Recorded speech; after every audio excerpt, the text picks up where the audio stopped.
जय विश्वबंधु श्री रामचरित मानस उत्तरकांड दोहा नंबर 101। चौपाई इसकी है दो। चौपाई नंबर 2 है, सुख चाहे मूढ़न धर्मरता मत थोड़ी कठोरी ने कोमलता। हम इससे पहले इस चौपाई को बोल चुके हैं। अबला कच भूषण भूरि सुधा धनहीन दुखी ममता बहता। देख लो बंधुओं, सारे विश्व में ब्यूटी पार्लर चालू है। अबलाओं के केवल बाल ही आभूषण रह गए। उनके पास में असली वाले आभूषण तो पहनने के लिए है नहीं, और वो सदा ही उनकी भूख, हर तरह की भूख उनकी इतनी ज्यादा को अतृप्त रहती है, और उनकी ममता और धनहीन होने से वो सदा दुखी रहती हैं। मतलब वो परम आनंद, उस प्रसन्नता को प्राप्त नहीं हो पाती हैं। ऐसा इसमें अबला मतलब स्त्रियों के लिए वर्णन दिया है। तो बंधुओं, इसकी अगली चौपाई है दोहा नंबर 101 की। सुख चाहे मूढ़ न धर्म रता मत थोरी कठोरी न कोमलता।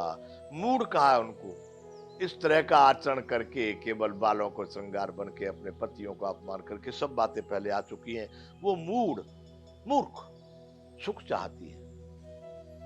सुख चाहे मूढ़ न धर्म रता, लेकिन धर्म में उनकी रति नहीं है। दिखावे में बहुत है, धर्म के नाम पर पाखंड में बहुत ज्यादा।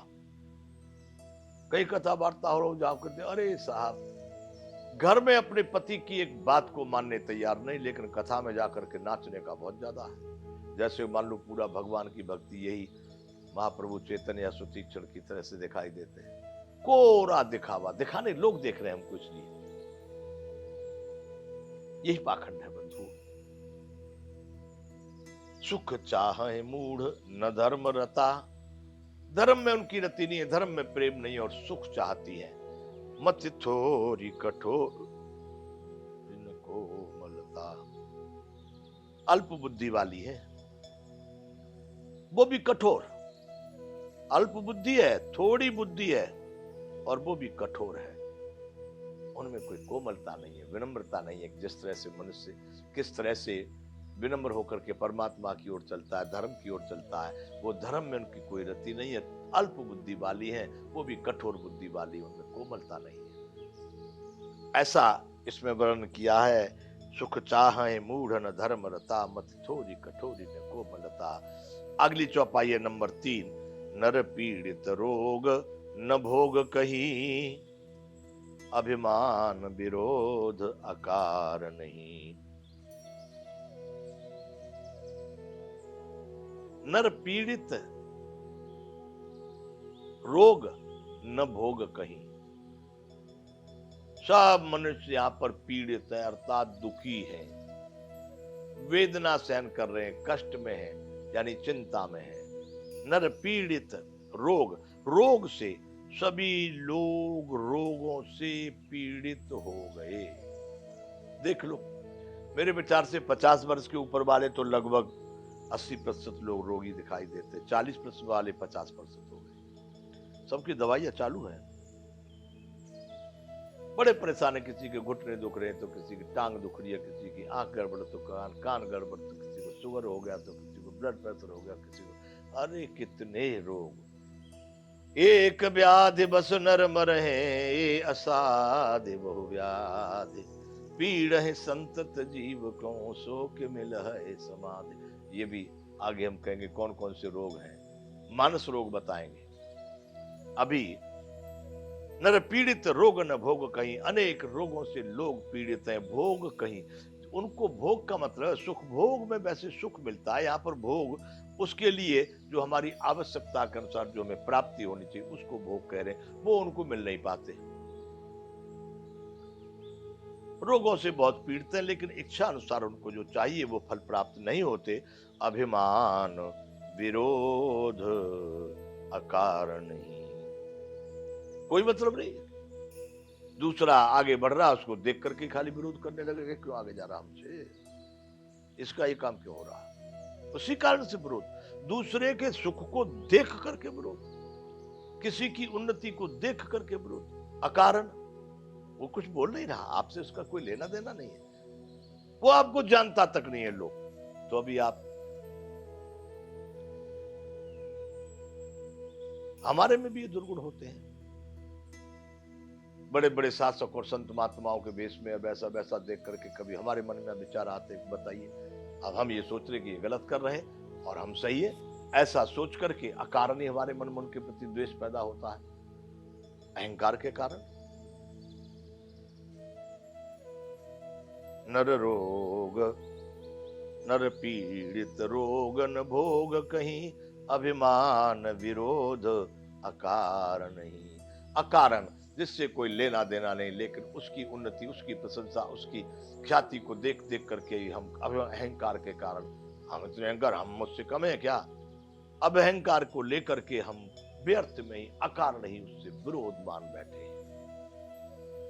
ऐसा इस युग में होता है। नर पीड़ित रोग न भोग कहीं, अभिमान विरोध अकारण नहीं, बगैर कारण के भी विरोध।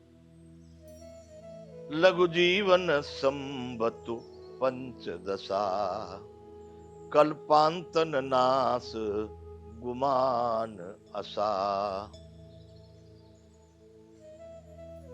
लघु जीवन,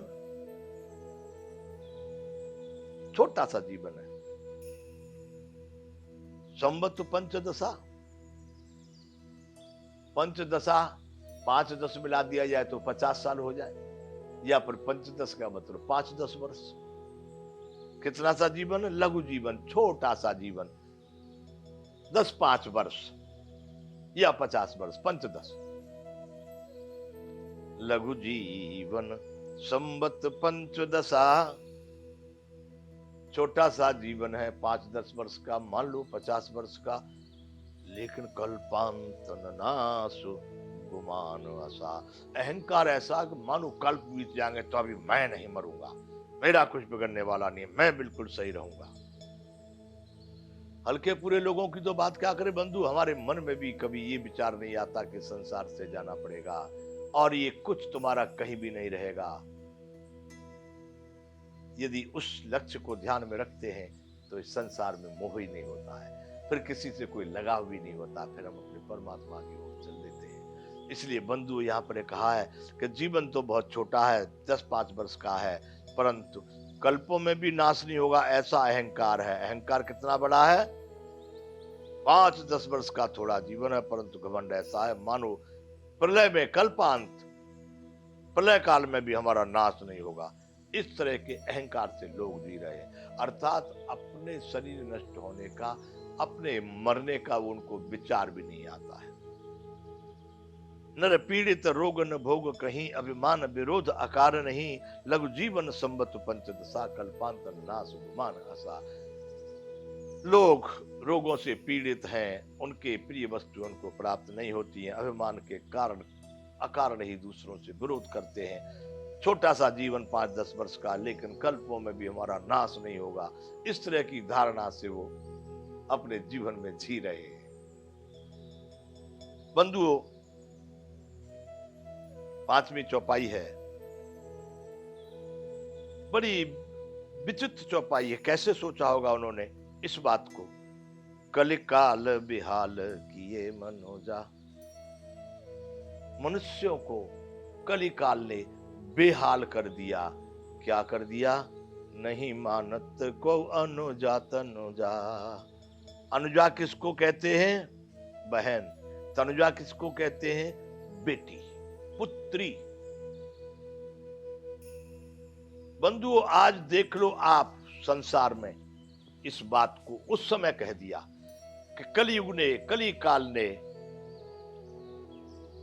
मनुष्यों को बेहाल कर दिया। कैसा बेहाल कर दिया कि वह अपनी पुत्री या बहन का भी विचार नहीं करते, अर्थात पिता और पुत्री भी संबंध बना लेते हैं, बहन के साथ में संबंध भाई बना लेते हैं। इस तरह की स्थिति कलयुग में हो रही है। बंधुओं, कल काल बिहाल की ये मनुजा, नहीं मानत को अनुजा तनुजा। ये कार्यक्रम आगे चालू रहेगा, यहां विराम करेंगे। जय विश्व बंधु।